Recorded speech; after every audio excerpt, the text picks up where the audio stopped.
السلام علیکم ورحمۃ اللہ وبرکاتہ۔ ابھی سرور کائنات صلی اللہ علیہ وسلم کی پیدائش کو 50 دن باقی تھے کہ تبھی یمن کے ابرہہ صباح حبشی نے مکہ مکرمہ کو منہدم کرنے کا ارادہ کر لیا اور منا کے پاس مکہ کے بالکل قریب اپنا لشکر لے کر پہنچ گیا۔ مورخین کے بیان کے مطابق ابرہہ کا لشکر 60,000 فوجیوں پر مشتمل تھا۔ اس کے لشکر میں اونٹوں اور گھوڑوں کے علاوہ 13 ہاتھی بھی شامل تھے۔ خود ابرہہ نے اپنی سواری کے لیے محمود نامی ہاتھی منتخب کیا تھا، جس کی بنا پر اس پورے لشکر کو اصحاب فیل یعنی ہاتھی والوں کے لشکر کے نام سے جانا گیا۔ مکہ کے قریب آنے کے بعد ابرہہ نے حکم دیا کہ وہ سارے استبل کو لوٹ لیں جس میں مکہ مکرمہ کے لوگوں کے اونٹ اور گھوڑے رہا کرتے تھے۔ چنانچہ اس کے لشکر نے اونٹوں اور گھوڑوں پر قبضہ کر لیا۔ اس لوٹ میں عبد المطلب کے بھی 200 اونٹ ضبط ہو گئے۔ اس لوٹ سے اہل مکہ میں دہشت پھیل گئی اور وہ اپنی جان بچانے کے لیے پہاڑ کی گھاٹیوں میں جا کر چھپ گئے۔ ابرہہ نے اپنے قاصد حناطہ حمیری کے ذریعے مکہ کے سردار عبد المطلب کو پیغام پہنچایا کہ ہم مکہ کے لوگوں کو نقصان نہیں پہنچانا چاہتے، ہم صرف مکہ مکرمہ کو منہدم کرنا چاہتے ہیں۔ اگر اہل مکہ ہمارے اس کام میں رکاوٹ نہ بنے تو وہ ہم سے محفوظ رہیں گے۔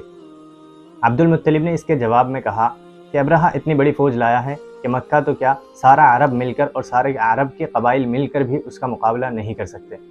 البتہ ہم بھی جنگ نہیں چاہتے، اور وہ جس گھر کو ڈھانے آئے ہیں وہ گھر ہمارا نہیں، وہ گھر اللہ کا ہے اور ابراہیم خلیل نے اسے بنایا ہے۔ اگر اللہ اپنے گھر کی حفاظت چاہے گا تو وہ اس کی حفاظت خود کر لے گا۔ حناطہ حمیری نے کہا کہ آپ خود چل کر ابرہہ سے بات کر لیں تو زیادہ بہتر ہوگا۔ عبد المطلب اس بات کے لیے راضی ہو گئے۔ جب عبد المطلب ابرہہ سے ملنے گئے تو ابرہہ ان کے رعب کو دیکھ کر اپنی مسند چھوڑ کر ان کے ساتھ زمین پر بیٹھ گیا اور ترجمان کے ذریعے ان سے بات کی۔ ابرہہ نے پوچھا، اے سردار قریش، آپ کیا چاہتے ہیں؟ عبد المطلب نے جواب دیا، میں اپنے وہ 200 اونٹ چاہتا ہوں جو آپ کے لشکر نے ضبط کر لیے ہیں۔ اس جواب پر ابرہہ کو تعجب ہوا۔ ابرہہ نے عبد المطلب سے کہا، میں تو آپ کو دیکھ کر بہت متاثر ہوا تھا اور آپ سے امید کی تھی کہ آپ کسی بڑے موضوع پر بات کریں گے، لیکن آپ نے تو اپنا ذاتی مسئلہ اٹھایا۔ آپ نے مکہ کے بارے میں ایک لفظ تک نہ کہا۔ اس پر عبد المطلب نے کہا کہ یہ کعبہ اللہ کا گھر ہے اور اللہ خود اس کی حفاظت کرے گا، وہی اس کی فکر کرے گا۔ میں اس گھر کا مالک نہیں ہوں، میں تو ان 200 اونٹوں کا مالک ہوں جن کی درخواست میں نے آپ سے کی ہے۔ اس پر ابرہہ نے عبد المطلب کے 200 اونٹ واپس کر دیے۔ عبد المطلب ان اونٹوں کو لے کر آئے اور انہیں قربانی کے لیے وقف کر دیا اور مکہ کے لوگوں کو ہدایت دی کہ وہ گھاٹیوں اور پہاڑوں کے پیچھے جا کر چھپ جائیں جس سے کہ وہ ابرہہ کے ظلم سے محفوظ رہیں۔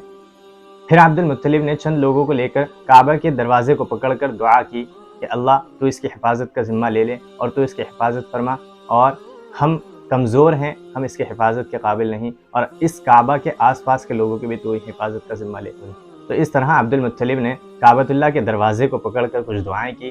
ادھر منا اور مزدلفہ کے درمیان وادی محسر میں ابرہہ نے اپنے لشکر کو مکہ کی طرف لے جانے کی تیاریاں شروع کر دیں تاکہ وہ مکہ کو منہدم کر سکے، تاکہ لوگ بیت اللہ کے بجائے صنعاء یمن میں اس کے بنائے ہوئے گرجا کا طواف کرنا شروع کر دیں۔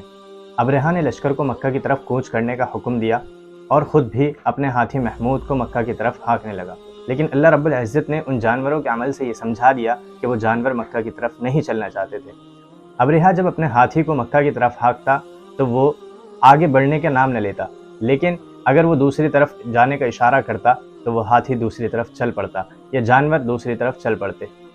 اگر ابرہہ اس کرشمے کو دیکھ کر سمجھ جاتا تو تاریخ کا وہ حادثہ پیش نہ آتا کہ جس میں تمام فوج بھوسے کی طرح چکنا چور ہو کر سیلاب میں بہہ گئی۔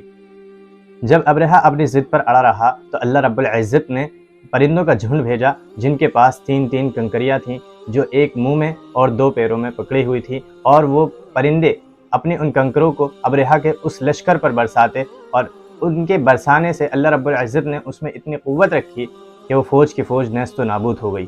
البتہ عبرت کے لیے اللہ رب العزت نے ان کے مخصوص فوجیوں کو وہیں پر ہلاک نہ کیا، بلکہ ان پر ایک عذاب مسلط کیا کہ جن میں ان کے جسم پھٹے جاتے تھے، یہاں تک کہ جب ابرہہ صنعاء یمن پہنچا تو اس کے جسم پر کچھ ہی گوشت باقی تھا، اور جب وہ صنعاء یمن پہنچا تو اس کا سینہ پھٹا اور دل نکل کر باہر آ گیا اور وہ ہمیشہ کے لیے مردود بن کر اس دنیا سے چلا گیا۔